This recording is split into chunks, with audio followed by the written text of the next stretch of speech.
to the bishops of the church, to church leadership at every level, both laity and clergy, to my brothers and sisters and friends, welcome to the CED Talks, our series of virtual teach-ins when we have an opportunity to discuss the various issues and themes related to the teaching ministry of the church. We're excited to have you here with us today for our second broadcast. We're excited about the theme which we will explore today, and we welcome you to this discussion. We invite you to use the chat feature to share your questions and to represent your Episcopal district or your area.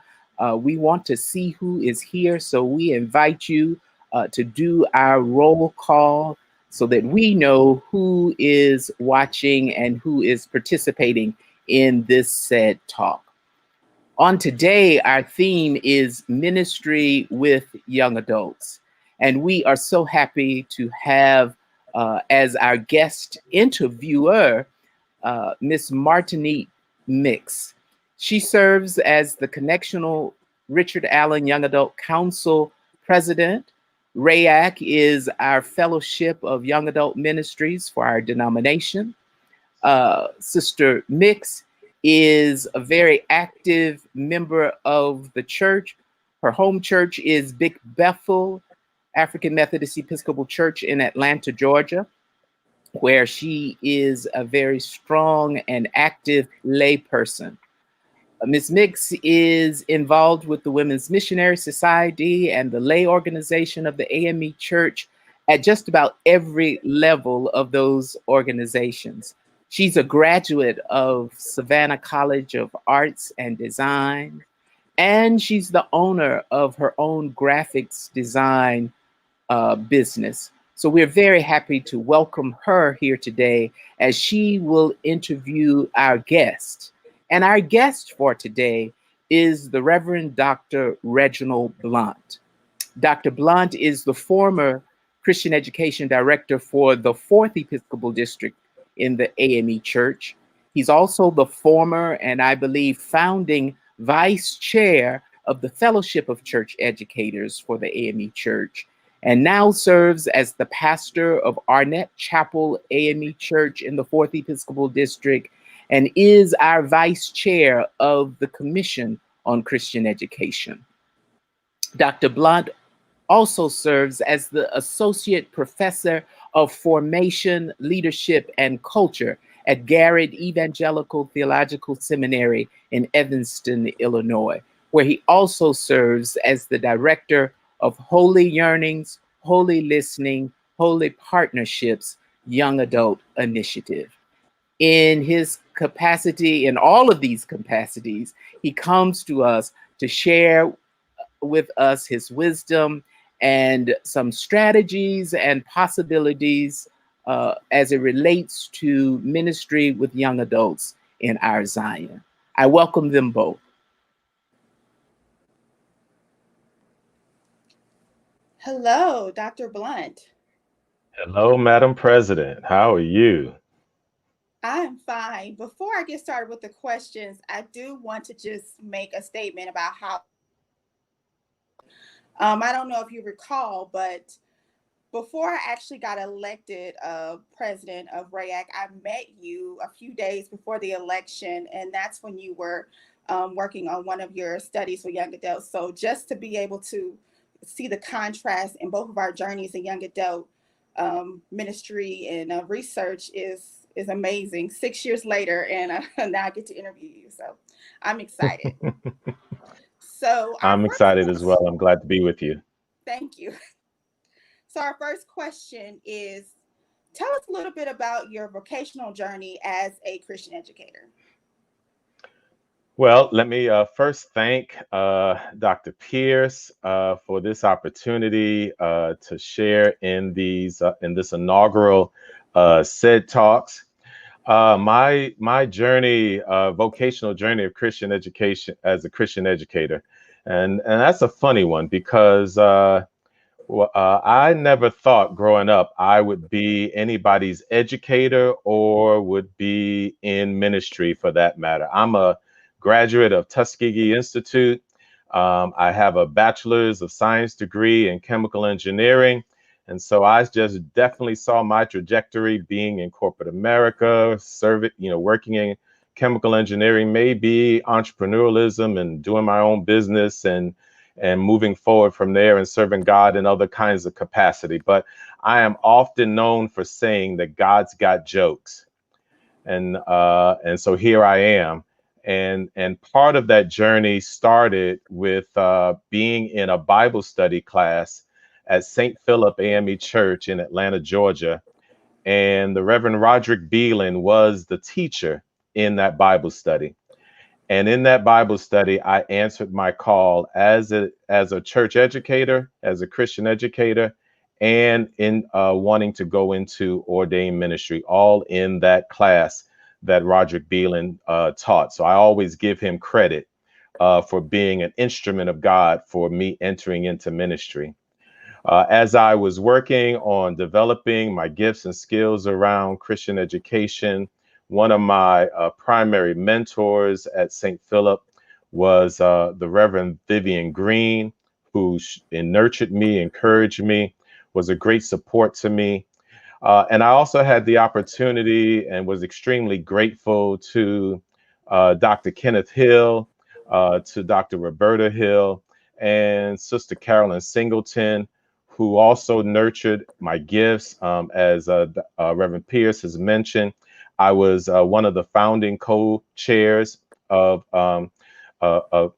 the Christian Education Fellowship. And I was also blessed by Reverend Garland, who is my fraternity brother, friend, who also nurtured me and gave me opportunities on an ecumenical level. And I've had the blessing of studying with some amazing Christian ed scholars along the way: Charles Foster, Jack Seymour, and James Fowler, Linda Vogel. And I'm grateful that this year I celebrate 29 years serving as a Christian educator. Amazing, amazing story. Given the stigma that sometimes is attached to young adults, especially in the church, what inspired you to want to even do research on young adults? So that began with some work that I did when I was a student at Candler School of Theology. I needed a summer job, and they had just gotten funding for this new program called YTI, Youth Theological Institute. That's the name of it at that time. I believe it's the Youth Theological Initiative. Now it continues at Candler. But I needed a job, and so I worked with this program, this summer program that was about helping high school youth fall in love with theology. And I was just so enamored by the direction and the work that this program was doing that I ended up serving as the dean of the program from 97 to 99. And went on and I worked with a high school youth program that we started at Garrett Evangelical that was called Faith Passage from 2006. And this was also a part of my PhD work in seminary teaching. And so when this opportunity came around to do this work and research around young adults, I realized that I've been walking with and working with millennials, particularly those on the older end of millennials, since they were in high school. So this ended up just really being a natural continuation from my work and research with high school students. So you mentioned your seminary, Garrett Evangelical. What work are you doing in that initiative with young adults? So we were asked by the Lilly Endowment, and Lilly is also the ones who funded the high school initiative as well.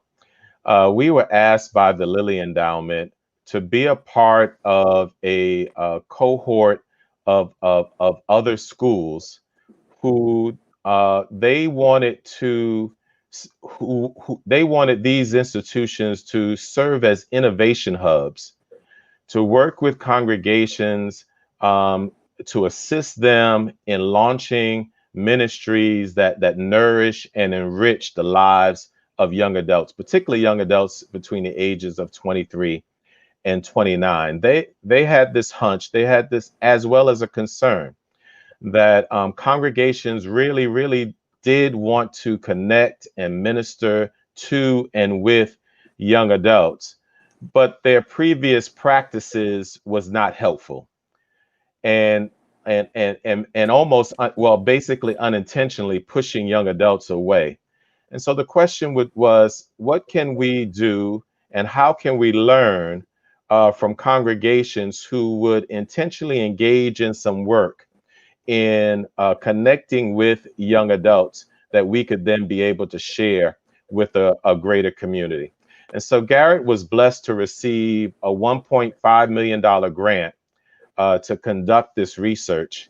And I'm blessed to direct that initiative, and I'm working with an amazing team to launch that work, to do that work.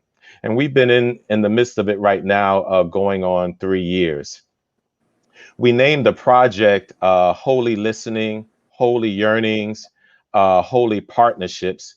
And we named it one based on some work by Dr. Dory Baker, who also served as our research director for this project, and some of her work around girlfriend theology and her belief in the power and importance of truly listening to the hearts and the needs and the concerns of youth and young adults. And the Holy Yearnings portion was built on some of my own research work around what I call the 7 spiritual yearnings of youth. And those yearnings are identity and purpose and intimacy and healing, nurture, mentoring, and courage. And believing that all youth have these desires and yearnings that they desire to deal with and work through, and the recognition that these yearnings carry also into young adulthood.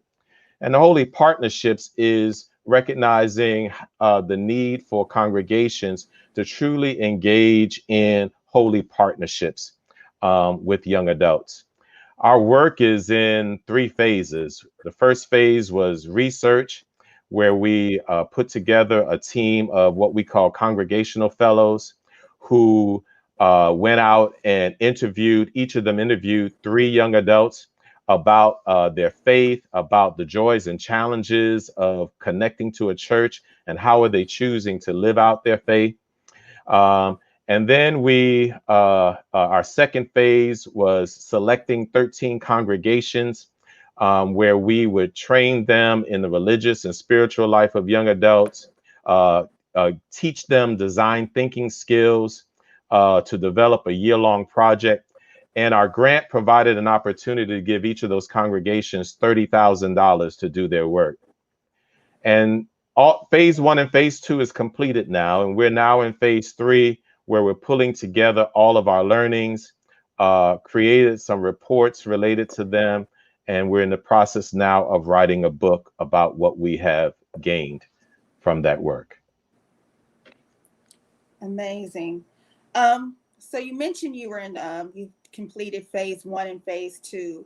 Within that time during your study, what does the word church symbolize for young adults? And then also part 2 is, do you think there's room for young adults in said church? It's a great question. So what we've learned is that for some, church definitely does symbolize a place of hope, a place of love, a place of support, a place of belonging, renewal, where folk can be themselves, where they can make mistakes and know that they're still loved and the community has their back. But for some, that's not the case. And And I remember being at a young adult conference and allowed to sit in on a conversation where one young woman reflected and shared that, you know what, I love Jesus, but church is suffocating. And that has always stayed with me. And that is what I think we also uncovered in our research as well. For some, church is suffocating in a way where it chokes. Church sometimes chokes out the life and chokes out the creativity. The chokes out the contributions that young adults can make and offer to a congregational community. So what ends up happening is that they choose to hang out with Jesus somewhere else. And so to the question, is there room in the church for young adults? The answer is yes. There's plenty good room in the church for churches who are sincerely wanting and choosing to make room for young adults. But the hard truth is, young adults got choices. And if a congregation is not willing to embrace, to accept, to shower love and support and make room for the gift of young adults, they will find somewhere else to go. This is true. I definitely, as a president of a young adult organization, we face this issue of making sure young adults feel like they still have a place. And so another thing that I do combat with young adults is just the idea of Christian becoming a bad word, right? A lot of time we've moved into people saying, I'm not Christian, but I'm more spiritual. So when you see, or you in your study, you've noticed that young adults having a hard time with that statement that I am Christian. What are your thoughts on that statement when you hear young adults having an issue with using that terminology? So if I can be transparent, one, I understand. And the reality is sometimes I struggle with it as well. Christianity just seems to carry so much baggage, or at least the term, the label seems to carry so much baggage. When we think about white Christian evangelicals and how much their viewpoint dominate the airwaves, for many that I've encountered, the issues, I don't want to be associated with that kind of sometimes comes across as levels of racism, bigotry, judgment.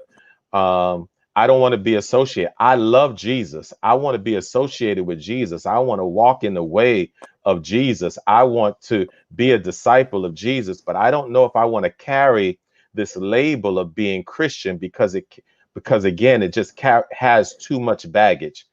I don't necessarily want to run away from the term Christian. I want to still be able to wear the label. I would want young adults to still be able to carry the brand, but we are going to have to do some work about reclaiming what Christianity really means. Right. Definitely going to have to rethink about it, especially, now while we have time, right? Yeah. And so, of course, we know they're doing research, but there's others that have been doing research about young adults and in the church.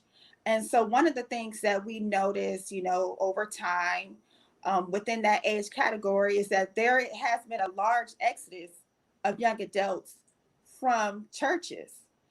And so what have you found within your research that are some contributing factors for young adults leaving in such mass numbers? So one of the things that emerged out of our research, we were able to identify 7 themes that emerged, particularly out of our conversations, our interviews with the young adults that we engaged. And those 7 themes that emerged out of that study, out of those interviews, was that young adults desired to be part of congregations that were welcoming, and accessible, where they can be accepted and comfortable being themselves. They also wanted to be a part of congregations where that had relevant and relatable leaders. They valued pastors who took the time to cultivate relations with them. They wanted to be a part of a community that was built on relationships, connections, and community. They valued to be in a congregation where they are seen, known, remembered, and sought out. And they wanted to be a part of congregations where they could engage in spiritual practices, prayer, worship, rituals, but also be able to engage in these things that really took into consideration their own lifestyles, their schedule, and their preferences. They wanted to be part of a congregation that was social justice oriented, that really was looking at how to interpret the gospel through the lens of the various contemporary issues that are going on. And they also lifted up the realization that they have been a part of churches in the past where they have experienced church hurt, past pain. Some that we interviewed they would consider themselves church refugees because of past experiences that they have had in the church around being limited, about it being painful and hypocritical. And we've already talked about the Christian label. And so if young adults are not experiencing some of these things that have been lifted up in these themes, then again, as I shared earlier, they're going to exit, they're going to leave, they're going to go somewhere else, either to a church that is more welcoming, that is more relevant and receptive, or they're just going to find alternative ways to practice their spirituality and their faith. You mentioned a little bit earlier about there being differences in Christianity when it comes to evangelical and just the labels that we give under Christianity, right? And so even within that last question, have you noticed through your research that there's a difference between the reasons maybe African American young adults versus maybe young adults of different race, background, maybe non-color, Caucasian? Like, are there a difference between the reasons why one would exit the church versus another? That's a good question. So not to generalize, but our experience has been for many young adults, particularly as we think about the themes that I just lifted out.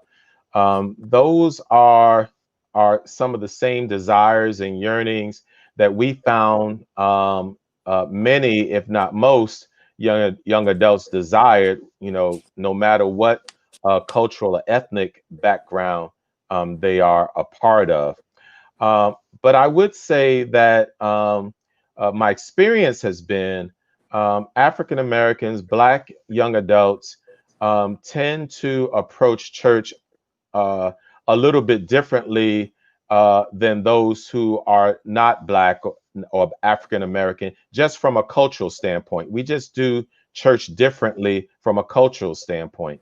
I think there's also a difference between those who grow up in church and those who are experiencing church for the first time in their young adulthood.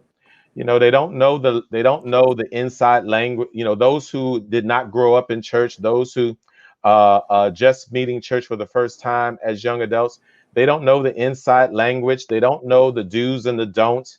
And sometimes we can be dismissive of new folk coming in because they don't know how to do things our way. And so if they enter into a community that ends up being dismissive or judgmental because they didn't necessarily grow up in church, we lost them. Definitely something we have to consider even more so now with the pandemic, which kind of leads to the next question. I mean, historically, we know that when there are times of crises, in our country or just in general, we know that there's usually um, a large number of people who recommit themselves, right, to Christianity or to their faith. They have a stronger faith, and that's when churches usually tend to grow. We look historically, but during this pandemic, especially where spirituality has become a hot topic for everybody, because everybody's talking about, what do you believe in? What do you have faith in? Do you believe that churches have an opportunity to reimagine its approach to attracting and retaining young adults in congregations? I think that they do. But this is again, whether or not the congregation is ready, willing, desires to be more open, more welcoming, and truly make room for the gifts that young adults can bring, as well as not be judgmental, yet be open to providing guidance and wise counsel. And so there's plenty of opportunities that young adults can provide to congregations if congregations are willing. And a lot of those ideas will come from the young adults themselves. And so the congregations don't have to necessarily come up with all of the ideas. They just got to make room for the ideas to flourish and be committed to what they say. And so there's definitely opportunities right now for young adults who desire to assist congregations around issues of technology. We're going to be in the midst of needing to use social media and other technology for a while now.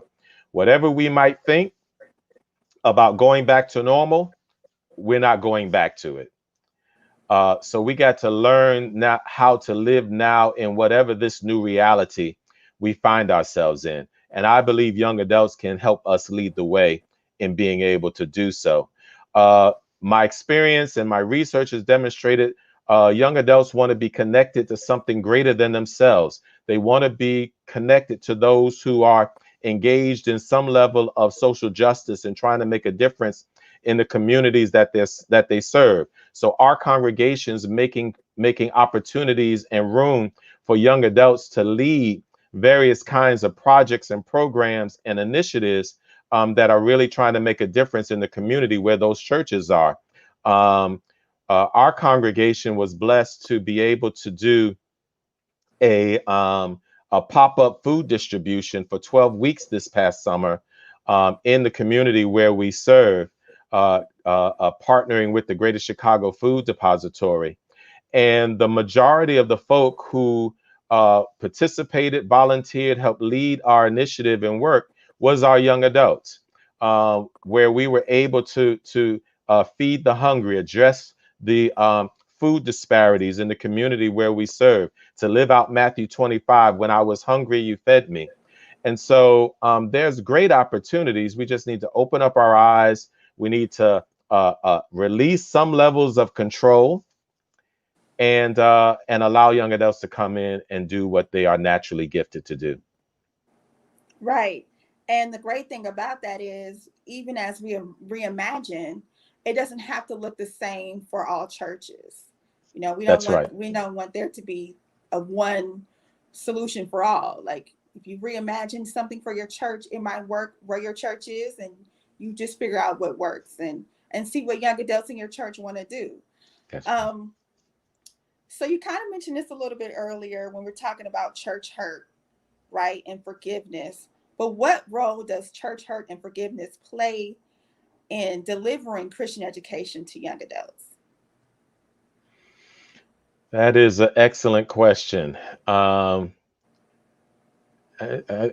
think the whole notion around church hurt and the need for forgiveness is recognizing how some of our congregations, whether they were intentional in doing it or not, we engaged in judgment of young people before we engaged in relationship with young people.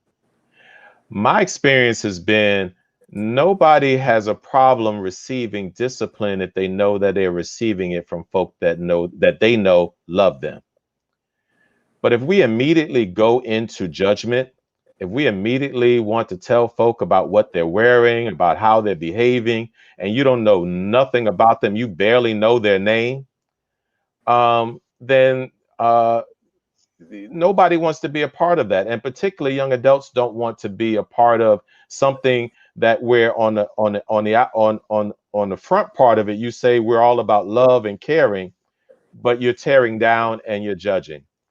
And so I think that congregations have to own their own contribution to church hurt, to maybe even ask for forgiveness and start over, and begin building relationships and showing how to love. Right. That is definitely something we have to remember, especially because Christ is love, right?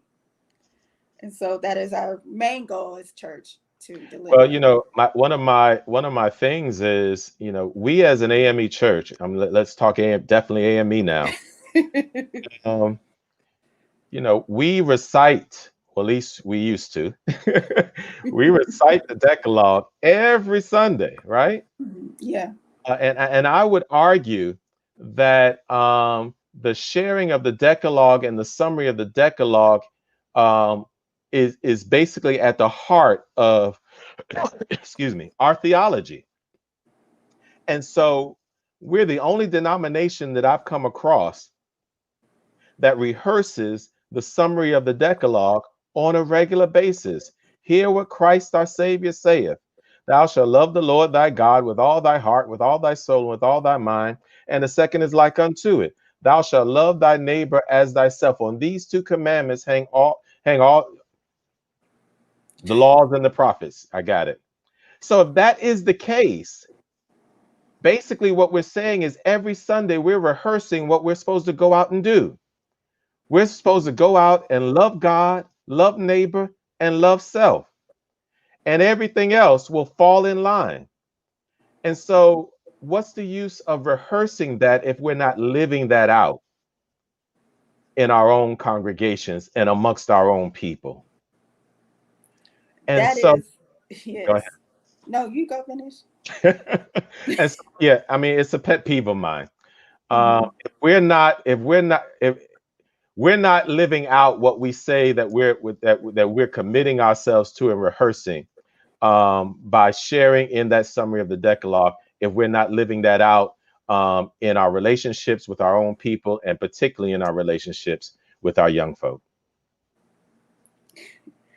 You said more than you know in that statement. And that kind of brings us to, you know, because of how we are traditional, and especially in the AME church and even in the Black Methodist Church, what does Christian education mean to young adults? Because we know even in our own denomination how Christian education, that phrase has certain kind of connotations. But then the second part is tradition a barrier to delivering the gospel for young adults? Because you just mentioned about us saying this traditional thing every Sunday. But then as a young adult, what does that really do for me when I'm thinking about, okay, I now want to be delivered, I want to have a relationship with God, but I just know that they are really into tradition? Yeah. So let me offer my definition of Christian education, or what I believe the aim and the purpose of Christian education is. This is what I teach my students at the seminary.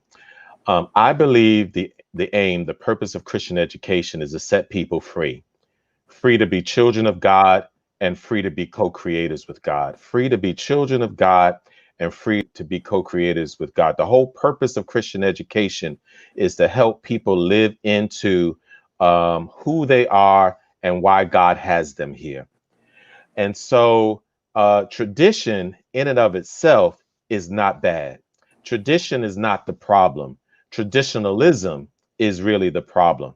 You know, when tradition has become rote, then it's lost all its meaning. Is, you know, again, it's going back to sharing the summary of the Decalogue. If all we're doing is just reciting stuff and we're not and we have no real sense of meaning behind it, if we're not using it to remind ourselves, oh, okay, I got to go back out here after I leave this worship service, and I really need to do a better job of loving God and showing how I love God and showing how I love neighbor and showing how I'm loving the person that God created me to be.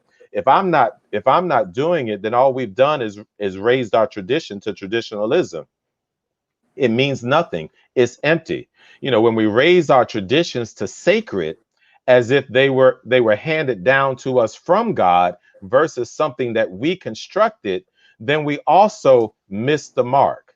You know, much of what we do in our churches are cultural. They're not sacred. We created them, which means we can change them if we so choose. And my experience is that young adults want to experience God and know how to fully live this thing called the Christian life.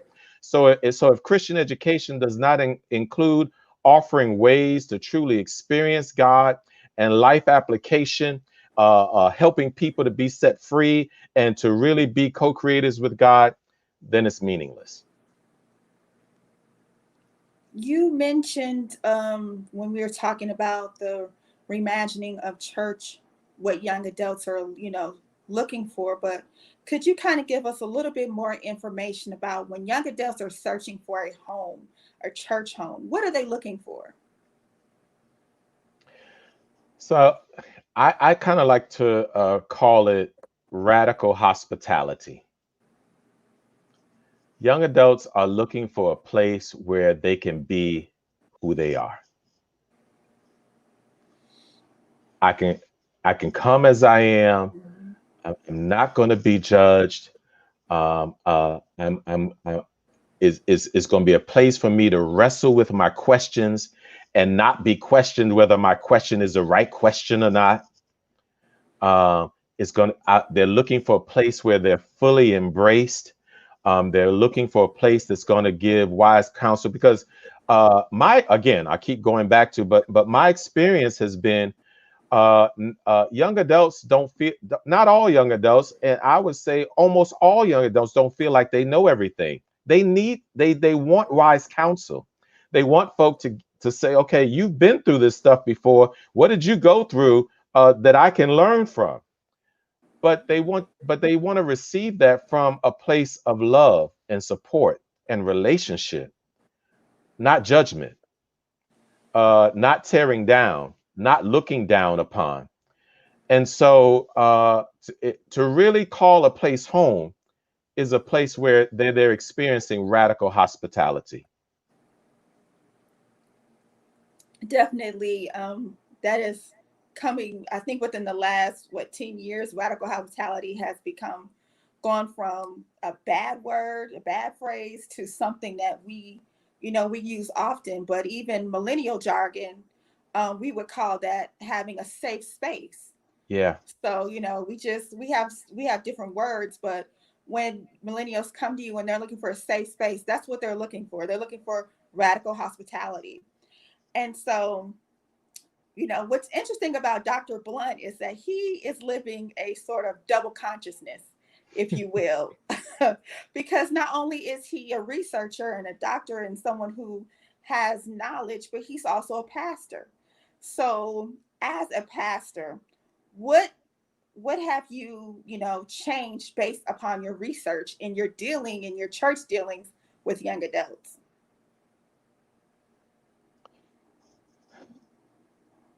I want to hope that what I've done along the way kind of speaks to one of the themes that was lifted up in our research.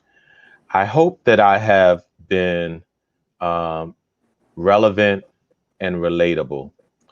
I want to hope that my young adults say that I value who they are, that I am approachable, that I take the time to build relationships with them, that I make room for their gifts. I work with the congregation to create a better, welcoming, and accessible space for them.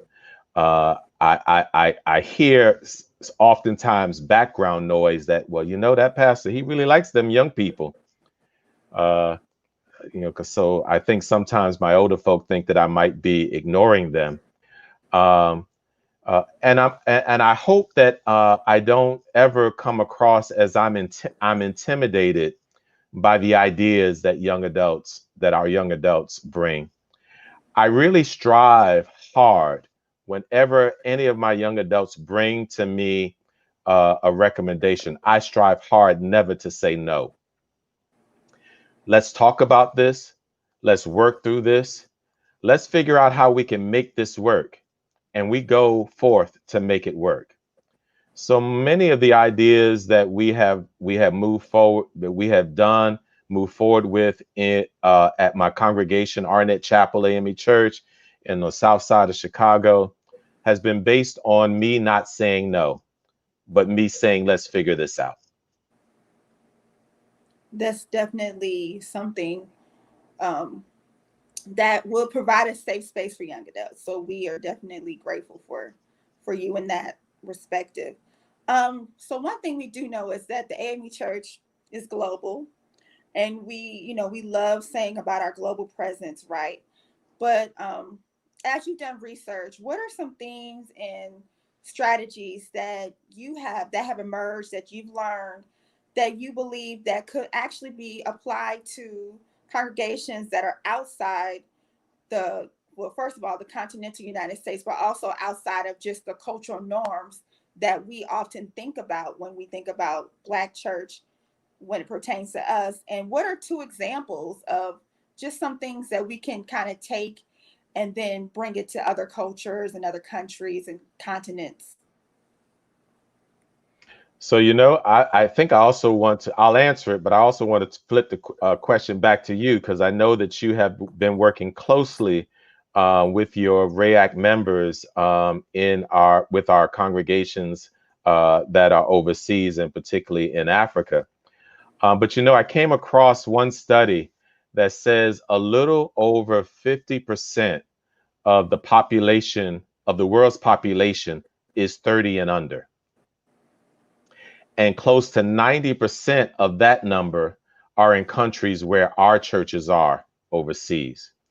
And so one thing I would say is, I don't think that we in the United States should be too arrogant, that I think that there's a whole lot that we can learn from our overseas churches about what it means to engage young adults in ministry. Because my understanding, many of these congregations are really being truly led by young adults.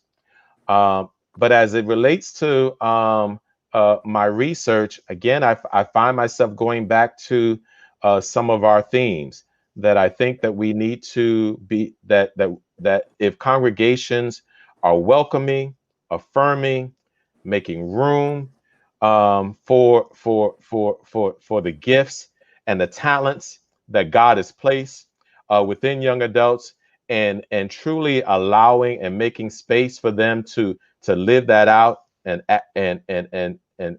make real impact, these congregations can do great work and thrive. But what's been your experience? Well, my experience, and actually being able to go to the 15th and 19th last spring during the Christian education meeting, which shout out to our director and our bishop chairperson for their vision on that. I saw that, as you mentioned, when young adults are given a space, right, and a tangible, applicable space where they can really lead, and they have few limitations, and they have the support, I think that's where the young adult ministry can really grow and thrive and emerge. So I think if we look at the 19th and the 15th Episcopal District, in my case, their RAAC, it's because they had the leadership, but they also had that room to grow. And so I think that's something that we have to consider. Like, we have to look at how can we allow young adults to grow, giving them room and support.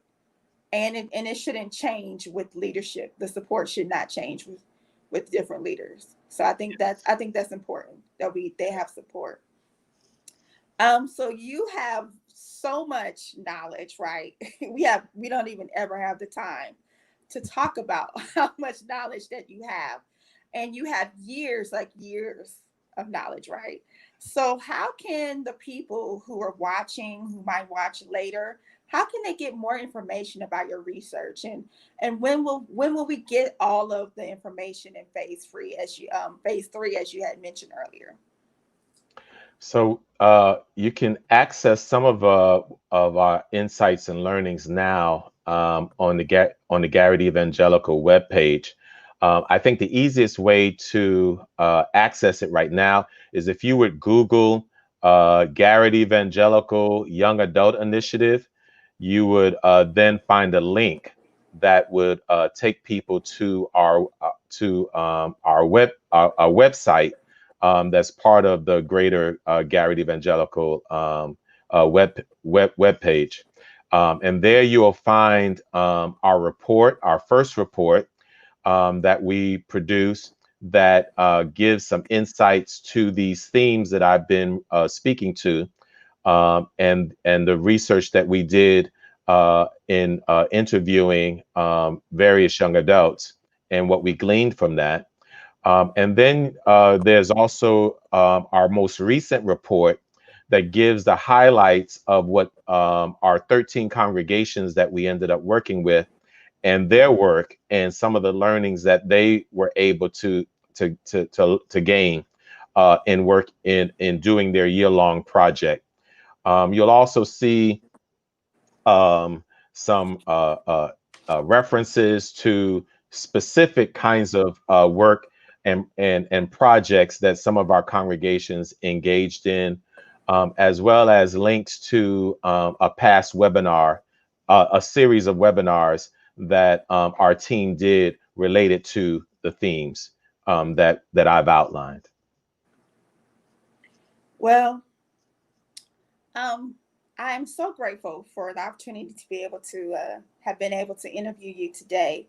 And so before we, close this out, we kind of want to get your final take on what are some words of encouragement, words to encourage young adults who are presently in the church, to stay in the church and, to further their existence in the church.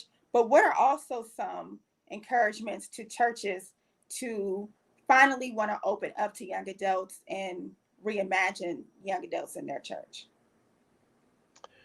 So, so at the risk of meddling, let me say to young adults, don't let anybody push you out. This is your church. This is your church. And though it may take a minute, the time is going to come where whether folk are anxious to or not, the baton is going to be passed. So the question becomes, what will you do when it's in your hands?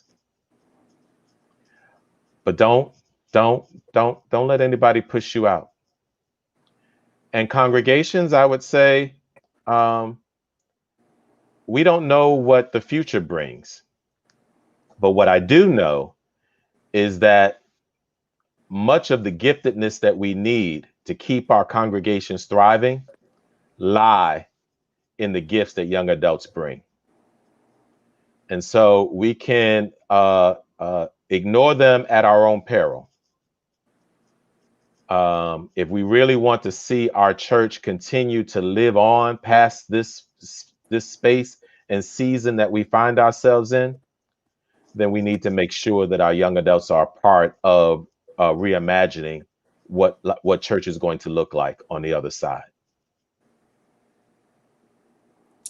Well, thank you, Dr. Blount, for all of this amazing information today. And we hope that the persons that heard it felt seen and heard as young adults. And we look forward to all of your research being not only published, but used far and wide, because you have given us some gems today. So Thank you thank you so for that. much. Thank you so much. This has been great. So, as stated beginning, I am the president of the Connectional RAYAC, and we on tomorrow are having one of our first virtual events called Our Votes Matter. It is a panel discussion on voting, restoring, rebuilding, and revitalizing community with our power to vote. It'll be at 2 p.m. Eastern Standard Time, and our co-moderators will be Sister Angel Wilson, Brother Harry Matthew Seawright, with our esteemed panelists of young adults, featuring Dr. Mindy L. Mays, Reverend Kendall McBroom, Sister Jacqueline Hill, Brother Sean Floyd, and Reverend Kirkpatrick Tyler. We look forward to you, and hopefully you can join us. We will be on Zoom, and we will also be on Facebook Live on the International RAYAC page. So again, thank you so much for the opportunity from Dr. Garland Pierce for allowing me to be in some of the initial CED talks. I feel so grateful that he thought of me as someone who can interview, because he knows I want to be Oprah.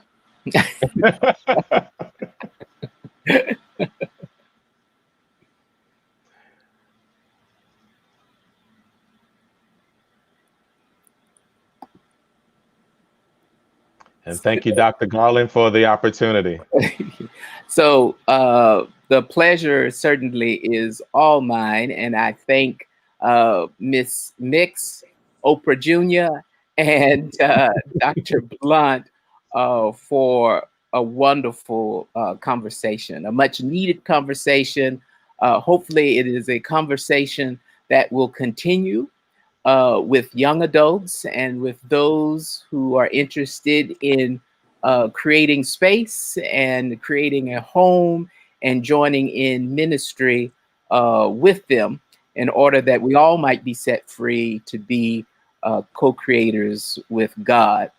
Allow me to make a few announcements. Ms. Mix has talked about the election or voting forum that the Connectional RAYAC will sponsor on tomorrow.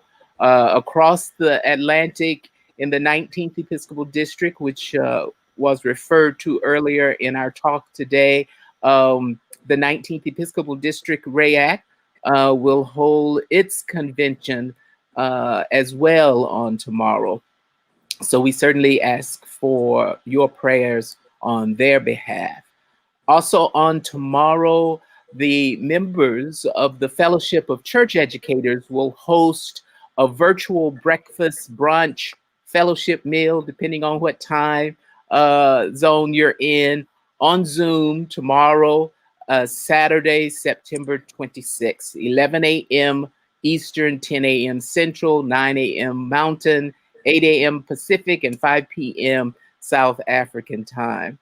For more information, members, please email fce@ameced.com.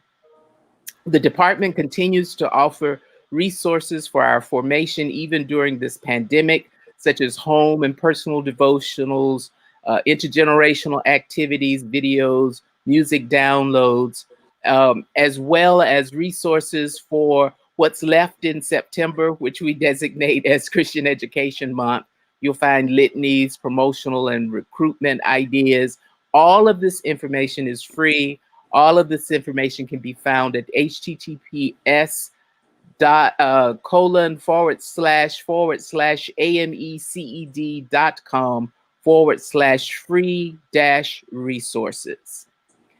A deadline that is quickly approaching, the NCAM Virtual Connectional Choir submissions. They are due Sunday, September 27th.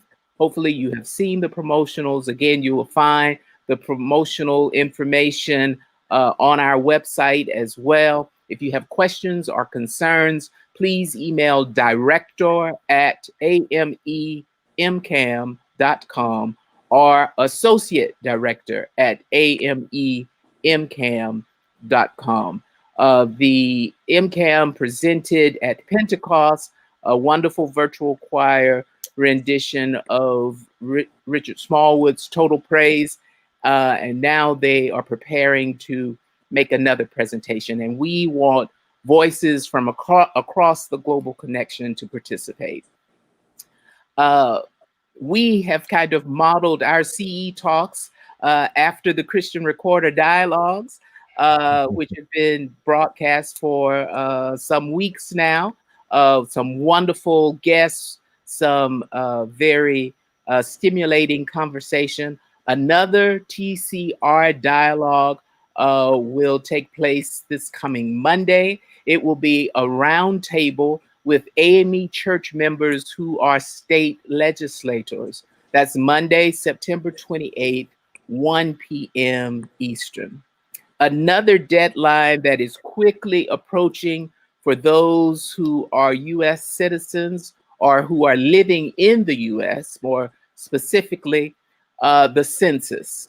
The census deadline is still, as far as we know, September 30th.